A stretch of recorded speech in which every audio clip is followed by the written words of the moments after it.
मालिकेच्या आजच्या भागामध्ये अगदी मनपूर्वक मी तुमचं स्वागत करते। आजच्या भागामध्ये आता सुष्मिता आणि हे अंशुमन लग्न करून घरी आलेले आहेत आणि लग्न करून घरी आल्यानंतर बाबांना त्यावेळेस काय वाटलं होतं, बाबांना किती अवघड झालं होतं, हे सगळं काही मात्र आता ते रोहनला सांगत असतात आणि रोहन आणि बाबा त्याविषयी मात्र डिस्कशन करत आहे की मंदा काय करू शकते।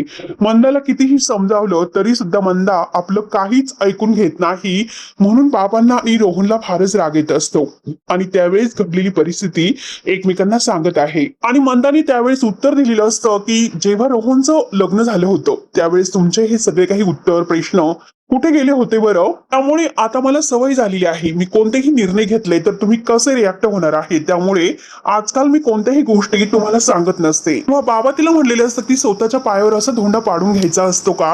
अगं तुझी मुलगी आहे, पोटची मुलगी, तिचा तरी तू विचार करायला हवा होतास, तू तिचं आयुष्य उद्ध्वस्त का केलं, म्हणून बाबांनी तिला प्रश्न विचारलेला असतो। तेव्हा मंदा म्हणते की हो का, तिला राजवाड्यांचं स्थळ आलं होतं, ते तुम्हाला वाईट वाटतं आणि तुमच्या स्वानंदीसाठी मात्र ते स्थळ आलं होतं, तर तेव्हा तुम्हाला ते चांगलं वाटतं। मग असं का, माझ्या मुलीत आणि स्वानंदीत असा इतका मतभेद तुम्हाला का करायचा असतो, आणि तुम्ही मात्र माझ्या मुलामध्ये भेदभाव का करतात, मी तर करत नाहीच।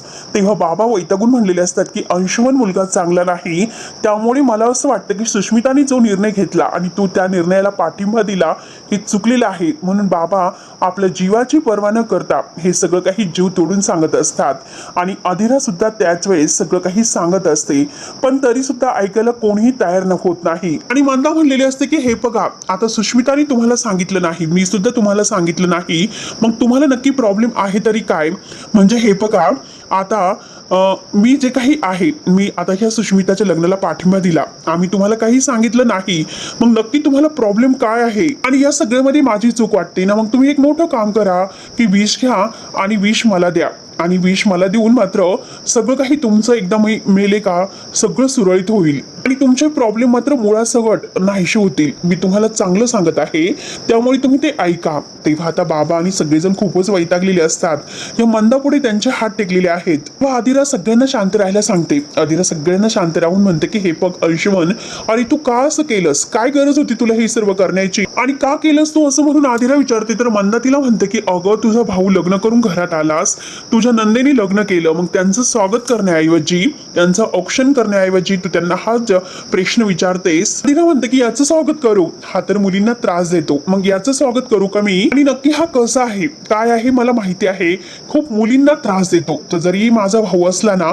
पण तो नीच थराला जाऊन पोहोचलेला आहे, नीच लायकी त्याची आहे आणि त्याने सगळं काही नीचपणा केलेला आहे। पिंटदादाने मात्र याला ऑफिसमध्ये कामाला बोलवलं होतं, ते सुद्धा काम त्याला व्यवस्थित झट जमलं नाही आणि तेथे सुद्धा याने घाण केली, मग याचं स्वागत करायचं का? अधिरा खूपच चिडलेली असते आणि हे बघ आई, तुम्ही खरंच खूप मोठी चूक केली, आणि हे सगळं काही बघताना आणि बोलताना मला आनंद नाही वाटत, मला तर वाईटच वाटतं की सुष्मिताने याच्याशी लग्न केलं। अगं सुष्मिता, जरी माझा भाऊ असला तरी सुद्धा तू का याच्याशी लग्न केलंस, तुला सगळी मुलं संपली होती का?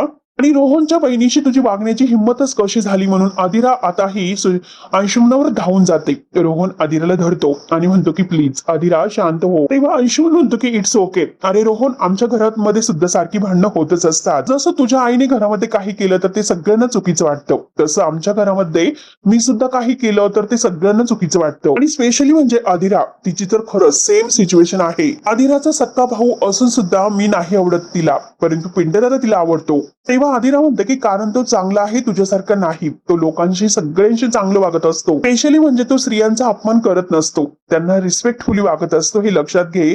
तुझ्यात आणि त्याच्यामध्ये आसमान ऊपर फरक आहे, अरे तुझ्यामध्ये काहीच नाही, त्याच्यामध्ये खूप काही आता ही सहन करण्याची क्षमता आहे आणि तो लोकांना आदर देतो, पण तुझ्यात काहीच गुण नाही, जमीन आसमानचा फरक आहे, त्यामुळे तू स्वतःची तुलना त्याच्याशी करू नकोस, कळलं ना तुला?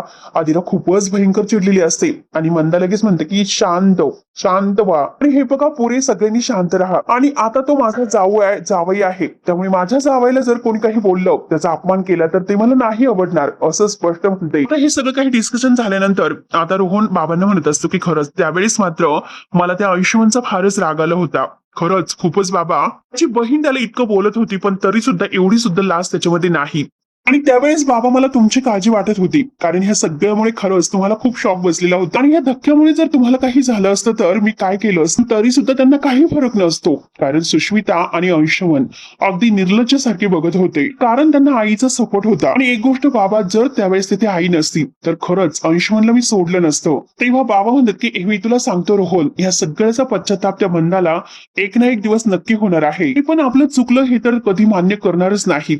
आणि त्या दिवशी अधीराने सुद्धा आता अंशुमन बद्दल किती काही सांगितलेलं असतं ते सुद्धा आता सीन दाखवलेलं आहे.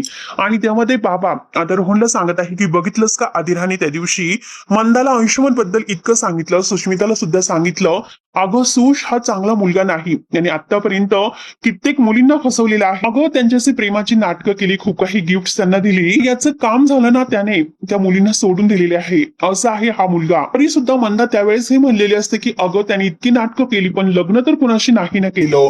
अधीरा डोक्याला हातच लावते. अधीरा म्हणते की अरे देवा, आई तुम्ही असं बोलूच कसं शकतात, अगं मुळात म्हणजे आई हे सगळं काही तुम्ही बोलतात आणि हा मुलगा वाईट आहे, मी तुम्हाला तेच समजावते. तरी सुद्धा मंदा ऐकायला तयार नसते. मंदा म्हणते की त्या मुली सुद्धा वाईटच होत्या आणि हे बघ माझी सुष्मिता मात्र तशी नाही, ती डायरेक्ट त्याला म्हटली हे बघ तू प्रेम करतो तर लगेच माझ्याबरोबर लग्न करावं लागेल. शेवटी त्याने लगेच सुष्मिता बरोबर लग्न केलं.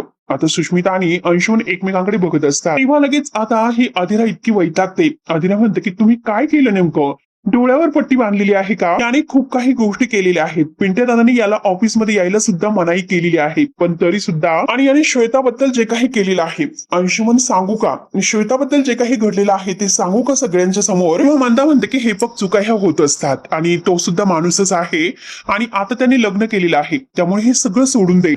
रीती धरून तो लग्न त्याने केलेलं आहे आणि रीती धरून वागला. मंदा आता जे काही बोलते तर अधीराला फारच वैताग येतो. अधीरा म्हणते की काय बोलतात आई, कोणत्या रीती धरून तू वागलेला आहे आणि अशी लग्न करण्याची रीत आहे का, कुणालाही न सांगता हे लग्न करणं चुकीचं आहे. नंतर डायरेक्ट आपले कान बंद करते आणि म्हणते की माझ्या जावईबद्दल वाईट साईड बोलू नकोस. तेवढ्यात मात्र आता रोहन अधीराला म्हणतो की हे बघ अधीरा तू शांत हो. तेव्हा लगेच मंदा म्हणते की हे बघ अरे रोहन, तिला जर असंच तोंड वाकडं करायचं असेल ना तिला आतमध्ये घेऊन जा, माझी जावई आणि मुलगी पहिल्यांदा घरी आलेले आहेत त्यामुळे मला असं काहीही नकोय. तेव्हा बाबा सुद्धा अधीराला म्हणलेले असतात की जाऊन दे अधीरा, कितीही तू यांना सांगितलं ना तरी सुद्धा तुझं बोलणं यांना नाही समजणार. तेव्हा रोहन सुष्मिताला म्हणलेलं असतं की हे बघ सुश, अगं तुझे काही मंगळसूत्र अंशुमनच्या नावाचं गळ्यात घातलं, लग्न केलं, पण लिगली ते लग्न होत नसतं. तेव्हा मंदा इतकी ओरडली असते. मंदा म्हणते की मी सांगितलं ना मी या लग्नाची साक्षीदार आहे आणि काय सारखं सारखं उलट सुलट ते प्रश्न विचारतात आणि 24 तासात तुम्हाला लिगली सर्टिफिकेट येणार आहे, ते सर्टिफिकेट मी तुम्हाला तुमच्या तोंडावर दाखवतो, त्यामुळे शांत राहता. तेव्हा रोहन आता म्हणलेलं असतं की खरंच बाबा, आपण आता हे सर्टिफिकेट मिळालेलं आहे त्यामुळे काहीच करू शकत नाही. तेव्हा त्यावेळेस बाबा रडलेले असतात. बाबा आता रडतच म्हणतात की मी सुष्मिताबद्दल काय स्वप्न बघितली होती आणि हे सर्व काय होऊन बसलं, परमेश्वरा आणखीन तुम्हाला काय काय बघायला लावणार आहेस, म्हणून बाबा आता रडत आहेत. तेव्हा मंदा त्यांना म्हटलेली असते की अहो काय, सुष्मिताने कोणी रस्त्यावरच्या मुलाशी लग्न नाही केलेलं, मला सांगा कोणता राजपुत्र तुमच्या मुलीला मिळणार होता, तुम्हीच मला म्हटला होता की तिला वस्तुस्थितीचं भान दे, मोठी मोठी स्वप्न दाखवू नकोस. प्रत्येक आई वडिलांची इच्छा असते की आपल्या मुलीला चांगला नवरा मिळावा म्हणून आणि त्यांची खूप मोठी मोठी स्वप्न आहेत आणि ते स्वप्न पूर्ण करणारा आपल्या मुलीला नवरा मिळावा अशी प्रत्येक आई वडिलांची इच्छा असते. त्यामुळे आता इतका मोठ्या घरचा मुलगा मिळालेला आहे त्यामुळे चला त्यांना पटपट आशीर्वाद द्या. आणि तेव्हा आता सुष्मिता आणि अंश लगेच मंदाच्या पाया पडतात आणि मंदा तर तोऱ्यातच सुखी राहा असा आशीर्वाद देते. त्यानंतर मात्र आता हे सगळेजण म्हणजे बाबांच्या पाया पडायला येतात हे दोघे जण. बाबा मात्र आता तोंड फिरून उभे राहतात. सुष्मिता विचारते की बाबा काय झालं, बाबा आशीर्वाद द्या आणि तुमची मुलगी सुखात राहावं असं तुम्हाला नाही वाटत का. बाबांचे डोळे भरून आलेले असतात. बाबा म्हणतात की हे बघ सुष्मिता, हे बघ माझी सुखाची व्याख्या आहे ना ते त्यामध्ये खरंच खूप फरक आहे, पण तू माझी मुलगी आहे, एक बाप म्हणून मी तुला चांगलाच आशीर्वाद देणार आहे आणि तू आता लग्न केलेलंच आहे त्यामुळे मी दुसरं काय म्हणू शकतो, सुखी राहा, दुसरा आता कोणताही मार्ग माझ्याकडे नाही. म्हणून बाबा आता रडत आहेत. मंदा म्हणते की आता फक्त असा सूर लावू नका बरं का, जरा स्वानंदीशी सुद्धा बोलून घ्या, नाहीतर आयत्या वेळेस गोंधळ करण्याची तिला सवयच आहे. तिला सांग लग्न झालेलं आहे आणि ते तिला मान्य करायला सांगा. आता हे सगळं काही रोहन आणि रोहनच्या बाबांना आठवत असतात आणि त्यांचं आता एकमेकांशी डिस्कशन होत असतं. रोहन सांगत असतो की हे बाबा, मला हे सगळं आधी राखून समजलं, वेळी जर मला हे समजले असते तर खरंच मी असं कधी होऊन दिलं नसतं. जेव्हा मला कळाले तेव्हा खरंच मला शॉक बसला होता. त्यानंतर इकडे अंशुमन मात्र आता रिसेप्शन साठी कुर्ते वगैरे चॉईस करत असतो, नक्की कोणता घालू कोणता नाही. आणि तेवढ्यात मलिका धावतच येते आणि अंशुला विचारते की अरे सुश कुठे आहे. तेव्हा अंशुमन म्हणतो की वॉशरूमला गेलेली आहे. आणि तेवढ्यात मलिकाने त्याचा जो प्लॅन झालेला आहे त्या दोघांचा, तर तो मॉडर्न ड्रेस आणलेला आहे आणि तुला सांगितलेलं आहे मी काय करायचं आहे आणि ते तसं तू कर. आणि तोपर्यंत माझे स्पेशल गेट्स आलेले आहे, मी त्यांना वेलकम वगैरे करून येते आणि लवकर तयार व्हायला सांगते. अंशुमनने विचारलेलं असतं की स्पेशल गेट्स कोण आहे तुझे, कोण पाहुणे आहेत. तर मलिका म्हणते की कळेनच तुला, तोपर्यंत तयार होऊन ये. आता तो मॉडर्न पद्धतीचा ड्रेस आणलेला आहे. मलिका बाहेर गेल्यानंतर तो कपाटामध्ये ठेवून देतो आणि तेवढ्यात तेथे आता स्वानंदी येते. स्वानंदीने मात्र मस्त पैठणी आणि लेंगा वगैरे आणलेला असतो, काही दागदागिने. मध्ये येण्या अगोदर ती मात्र आता दरवाजा वाजवते. अंशुमन तिच्याकडे बघतो आणि म्हणतो की अरे अरे वहिनी, अगं ये ना. आनंदीला आता मनाची इच्छा सुद्धा नसताना त्यांच्या रूम मध्ये यावं लागतं. तेव्हा ती आत येते. तेव्हा स्वानंदी त्याच्याशी काही न बोलता विचारते की सुष्मिता कुठे आहे. तेव्हा अंशुमन म्हणतो की सॉरी मी विसरलो, कारण आता ही तुझ्या बहिणीची सुद्धा रूम आहे ना. आणि जो तो येईन आणि मलाच विचारेल की सुष्मिता कुठे आहे, सुष्मिता कुठे आहे म्हणून. स्वानंदी म्हणते की हे बघ मला तुझ्याशी नाही बोलायचं, सुष्मिता कुठे आहे. तेव्हा अंशुमन म्हणतो की ती वॉशरूमला गेलेली आहे. आणि हे बघ अगं आता मात्र, आणि हे बघ मला तुझ्या हातात द्यायचं नाही, मी माझ्या हाताने मात्र तिच्या हातामध्ये देईल. आणि स्वानंदी ऐकायला तयारच नसते. तेव्हा आता अंशुमन म्हणतो की हो ना, तुला तर दुसऱ्यांच्या काही खासगी गोष्टीमध्ये नाक तर खुपसायचंच असतं. आणि हे बघ शेवटी माझं लग्न मोडलं, आता माझं जे काही आहे तर ते उद्ध्वस्त तुला करायचंच आहे. शेवटी तू जे करायचं आहे ते करशीलच. तेव्हा अंशुमन म्हणतो की हे बघ अगं मी देतो ना. अगं ती आत्ताच वॉशरूमला गेलेली आहे, तिला खूप वेळ लागेल येण्यासाठी, तोपर्यंत तू इथेच बसणार आहे का. स्वानंदी विचारते की का, तुला काही प्रॉब्लेम आहे का. तर अंशुमन म्हणतो की मला काही प्रॉब्लेम असणार, आणि मला काही प्रॉब्लेम असेल, तुला मात्र आता लोकांच्या पर्सनल गोष्टीमध्ये इंटरफेअर करण्यासाठी फारच आवडतं. शेवटी तुला जे करायचं ते कर आणि बस इथे. आणि स्वानंदी मात्र आता तिथे थांबायला तयार होते. अंशुमनचा मनातून जळफाट होतो. आणि हिला घराच्या बाहेर आता कसं काढायचं तेच मला नाही कळत. आता रूमच्या बाहेर तर ही गेलीच पाहिजे, कारण त्याचा आणि मलिकाचा जो प्लॅन आहे तो त्याला सक्सेस करायचा असतो. आणि तेवढ्यात तेथे आता नोकर येते आणि ती म्हणते की मॅडम तुम्हाला बोलवलेलं आहे खाली. तेव्हा शेवटी स्वानंदी मात्र आता अंशुमनच्या हातात देते. आता अंशुमनच्या मनासारखंच होतं.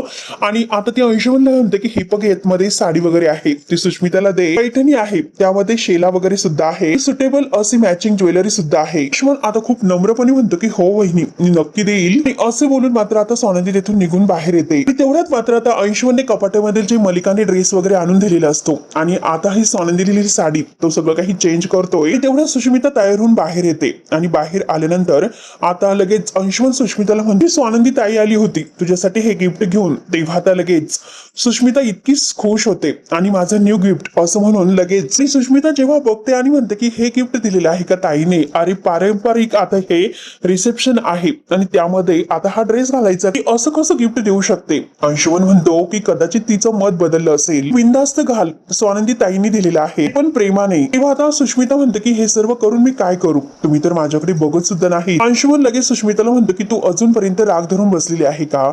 सुष्मिता म्हणते की नाही तर काय, मी माझ्याशी किती रूडली बोलत होता जेव्हा मी तुम्हाला आता काहीतरी काम सांगितलं होतं. तेव्हा अंशुमन मुद्दाम कान पकडून तिची सॉरी बोलतो आणि म्हणतो की वर्कआउट करताना मात्र कोणी मला डिस्टर्ब केलं तर मला आवडत नसतं, पण हे बघ तू हे घाल, तुला खूपच छान दिसेल आणि कोणी जे काही असेल ते बोलून दे.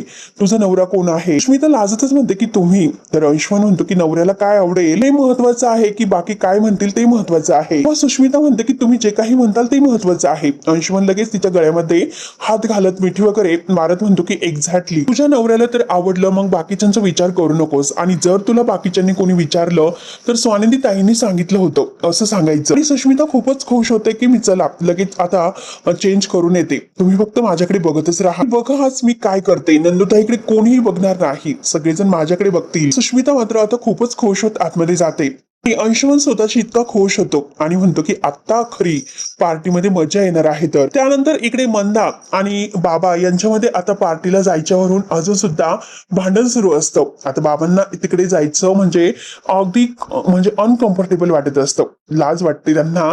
पण मंदा म्हणते की हे बघा सुष्मिताने आता लग्न केलेलं आहे त्यामुळे आपल्याला तिकडे जाणं भाग आहे. तेव्हा बाबा म्हणलेले असतात की अगं तिने काही कौतुक सोहळा केलेला नाही, उलट तिला लाज वाटायला हवी. मंदा म्हणते की हे बघा रितसर लग्न तिने केलेलं आहे आणि सगळ्याची माहिती मला होती, फसवण्याचा प्रश्न येतोच कुठे. तेव्हा आता बाबा म्हणतात की तू म्हणजे अख्खं कुटुंब आहे का, फक्त तुम्हाला हे विचारते की रिसेप्शनला तुम्ही येणार आहे किंवा नाही ते सांगा. बाबा स्पष्ट नाही म्हणतात.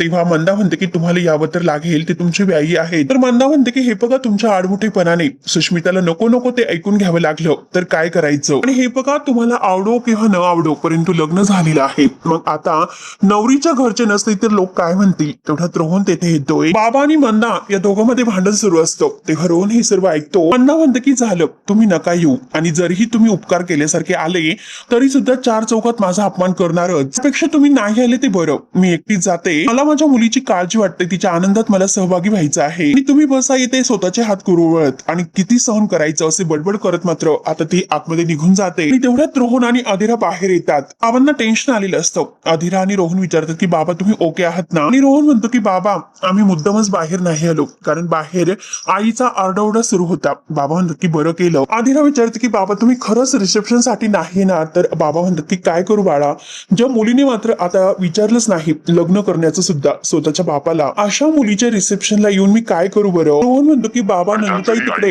एकटी आहे, तिला ही सर्व हँडल करताना खूप अगदी कठीण जात असेल, आणि त्यात म्हणजे आई तिकडे जाणार, त्यामुळे आणखी नंदुताईला टेन्शन येणार, त्यामुळे आणखीनच गोष्टी चिघळतील. ऍटलिस्ट म्हणजे नंदुताईसाठी आम्हाला असं वाटतं की आपण सगळ्यांनी जायला हवं. किंवा अधिरा म्हणतं की मला सुद्धा तेच वाटतं बाबा, बाकी कोणासाठी नाही पण नंदुताईसाठी आपल्याला जावं असं मला वाटतं. तेव्हा आता बाबा तयार होतात. त्यानंतर इकडे स्वानंदी मस्त तयार होते, छान साडी पैठणी नेसलेली असते, आणि आता ती आरशासमोर उभी असताना रोहन ते समर तिच्याकडे एकटक बघत असतो. आनंदी विचारते की काय झालं. समर म्हणतो की आनंदी म्हणते की मग काय बघतात. समर म्हणतो की मी काहीच बघत तो. तेव्हा स्वानंदी म्हणते की तुम्ही असं रोखून का बघतात माझ्याकडे. आनंदी विचारते की काय झालं, हे अति झालं का थोडंसं. मला वाटतच होतं मी साडी बदलू का पटकन असं विचारते, तर समर नाही म्हणतो. तर स्वानंदी विचारते की आहो पण तुम्ही असं रोखून का बघता, सांगा ना अति झालं का, रंग जरा भडक वाटतो का. आणि रिसेप्शन मात्र सुष्मिता आणि अंशवंतचं आहे, मग तिला सुद्धा असं वाटायला नको, तिला म्हणजे मी खूप तयार झाले असं वाटायला नको, त्यामुळे मी पटकन तयार आता चेंज करून टाकते. समर फक्त तिच्याकडे बघत असतो. तेव्हा स्वानंदी परत विचारते की काय झालं, तुम्ही असं का बघता, काय करू, मी बदलू की नको बदलू साडी. मी बदलूनच येते, म्हणून ती जायला निघते. समोर तिचा हात धरतो आणि दोघं एकमेकाकडे पाहत असतात. तर मित्रांनो हा भाग येथे संपतो. पुढील भागामध्ये नक्की काय होईल बघायला विसरू नका. तोपर्यंत धन्यवाद.